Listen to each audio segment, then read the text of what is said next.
Good afternoon. Man, we're really excited about the work that's being done here.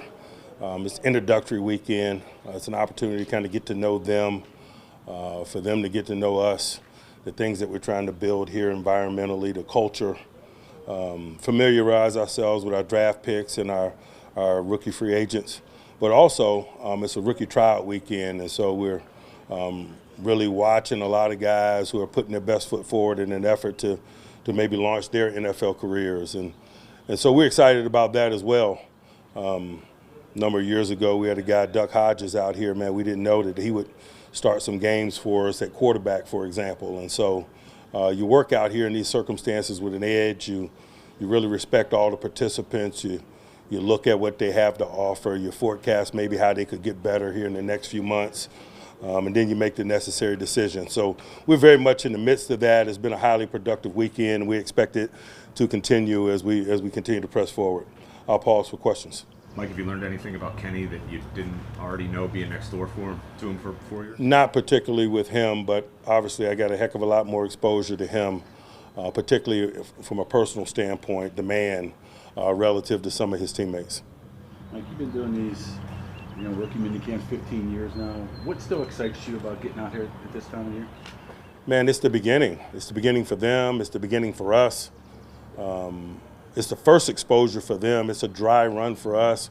From a coach's perspective, we got a finite amount of material and given a finite amount of time to present it, just the vocational component of lesson planning and so forth. We're all here to get better, and it's at the very beginning stages of team development. So there is some excitement, some anxiety, and the edge with the beginning process.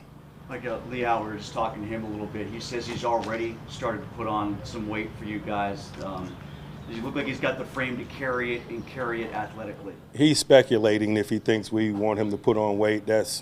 We're just here getting to know him and his body and how it works. Oftentimes in draft preparation, guys hear things from NFL people and they try to do what they think we want. The reality is that we're trying to get to know the athlete, the pedigree of the athlete, and how his body works, what's the optimal condition for him to be in, et cetera. And so it would be much too premature to talk about desired weights and so forth with any of these guys because we're just getting to know them. How about, I know in previous rookie camps like this, you've talked about seeing the guys for the first time in person, how they move, how they carry, well, not pads, but how they move out this. That's particularly important for the wide receivers if you're trying to envision how they run out of the slot, how they run outside the numbers, that sort of thing. Particularly at the wide receiver position, you glean a lot of that stuff on video. In some other positions, it's more difficult. But at the wide receiver position, you have a pretty good understanding, I think, of those type of capabilities.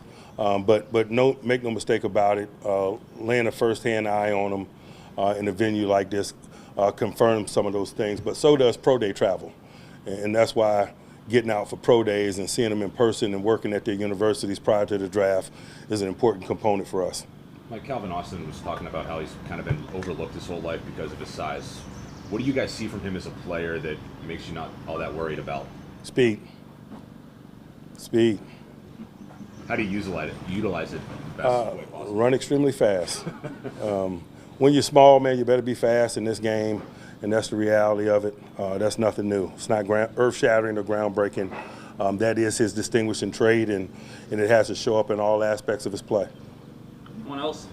I talked a lot with Pickett about the familiarity and whatnot being next door. I know it's not next door, but you got two Duquesne kids here in camp as well. Is there any sort of familiarity aspect that goes there for the scouts regionally and whatnot who've worked with them? I'm sure for the scouts, less so for me personally, but certainly from a scouting perspective, yes. Do you have to be careful of not liking too much what you see out here? You've been around here. I don't have to be careful. That's easy. All right, thanks. Appreciate it, guys. Thanks, Mike.